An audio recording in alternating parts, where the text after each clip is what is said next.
Welcome to Python series. While loop గురించి తెలుసుకుందాం. Here basic syntax while condition next indentation ఇచ్చి statements print చేయాలి. Condition true ఉన్న వరకే లూప్ ఎగ్జిక్యూట్ అవుతుంది. కండిషన్ ఫెయిల్ అయితే లూప్ నుంచి ఎగ్జిట్ అవుతుంది. ఎగ్జాంపుల్, డైలీ పార్క్ వెళ్ళి జాగింగ్ చేయాలనుకున్న ఒక 5 రౌండ్స్.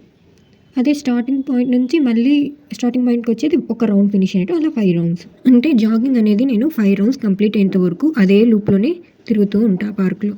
అదే 5 రౌండ్స్ అయిపోతానే నేను ఇంకా బయటకు వచ్చేస్తాను పార్క్ నుండి. పైథాన్ ప్రోగ్రామ్ ఫస్ట్ రౌండ్లో 1 అనేది ఇన్స్టలేట్ చేయాలి. ఎందుకంటే జాగింగ్ ఫస్ట్ రౌండ్ నుండి స్టార్ట్ అవుతుంది. వైల్ అనేది కండిషన్ చెక్ చేస్తుంది. రౌండ్లో మనం 1 ఇచ్చాం, సో రౌండ్ ప్లేస్లో 1 ఉంటుంది. లెస్ దాన్ ఈక్వల్స్ టు అనేది 3 అనేది మనం 3 రౌండ్స్ మాత్రమే చేయాలనుకున్నామని. సో 3 రౌండ్ అయ్యే వరకు జాగింగ్ చేస్తుంది. ప్రతిసారి ఒక రౌండ్ కంప్లీట్ అయితేనే ఇంక్రిమెంట్ అనేది చేస్తాం. రౌండ్ ప్లస్ ఈక్వల్స్ టు 1 ఉంది కదా, అంటే round equals to round plus 1 plus equals to అనేది కూడా అసైన్మెంట్ ఆపరేటర్. ఇది ఏం చేస్తుందంటే రౌండ్ కౌంట్ని ఇంక్రీజ్ చేస్తుంది. స్టెప్ బై స్టెప్గా తెలుసుకుందాం. రౌండ్లో ఫస్ట్ 1 ఇన్స్టలేట్ అయింది. 1 లెస్ దాన్ ఈక్వల్స్ టు 3 అనేది కండిషన్ ట్రూ. సో ప్రింట్ స్టేట్మెంట్లో జాగింగ్ 1 అని ప్రింట్ అవుతుంది. Next print round equals to round ప్లేస్లో +1 అంటే రౌండ్లో 1 ఉంది కాబట్టి 1 + 1 2. ఇప్పుడు ఇంక్రిమెంట్ అయ్యి రౌండ్లో 2 అనే వాల్యూ స్టోర్ అవుతుంది. నెక్స్ట్ ఇటరేషన్లో రౌండ్లో 2 ఉంటుంది.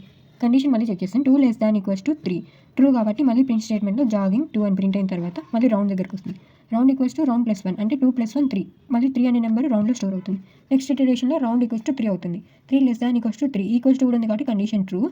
మళ్ళీ జాగింగ్ 3 ప్రింట్ అవుతుంది. మళ్ళీ రౌండ్లో వచ్చేసి 3 + 1 అని పర్ఫామ్ అయ్యి అక్కడ 4 వస్తుంది. రౌండ్లో 4 స్టోర్ అవుతుంది. ఈ కండిషన్ దగ్గర 4 లెస్ దాన్ ఈక్వల్స్ టు 3 అనేది ఫాల్స్. సో అక్కడికి స్టాప్ అవుతుంది. వైల్ లూప్ నుంచి బయటకు వచ్చేస్తుంది. 3 రౌండ్స్ అయ్యాక లూప్ ఆటోమేటిక్గా స్టాప్ అవుతుంది.